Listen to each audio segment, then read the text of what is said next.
செல்லம். ஆனா இனி வரைக்கும் என் கை விரல் உன் மேல பட்டிருக்குமா? ஏன்? ஐ லவ் யூ. ஏண்டா சொல்ல ஓடுறீங்க? இது பாரு, நீ ஓட ஏன் கால் வலிக்கிருப்பார். மனப்பெண் தோழிகள் வாழ்ற காலத்துல பாக்குற நிறைய பொண்ணுகளை வச்சுக்கணும்னு தோணும். ஆனா கட்டிக்கிட்டு கடைசி வரைக்கும் வச்சு வாழணும்னு உன்ன மாதிரி யாராவது ஒருத்தைய பார்க்கும் போது தான் தோணுது. உன்னை நான் நெஞ்சில வச்சிருக்கேன். ஏண்டா அழுகிறேன்? I love you. உன்னை விட்டுட்டா நான் எப்படிடா? I love you.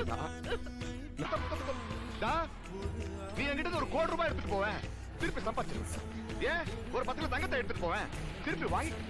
ஆனா என் செல்லத்தை எடுத்துட்டு போறேன் எப்படிடா? தனலட்சுமி இதயண்டா. அவன் வைஃப்டா, டார்லிங். ஐ லவ் யூடா, ஐ லவ் யூ. தனலட்சுமி என் சாமிடா. அவளை ஊர்வலமா கூட்டு போற பேருடா நானு. செத்து போன உங்க அண்ணங்க எல்லாம் நமக்கு பிள்ளைங்களா வந்து பிறப்பாங்கன்னு கேளா கட்டிட்டு இருக்கேன். அவளை மட்டும் ஒண்ணு பண்றாங்க. அழுத்ததா அவளுக்கு படிக்கட்டா. இதை பாரு, தனலட்சுமி உடம்புல ஒரு சுற்றத்தை உள்ள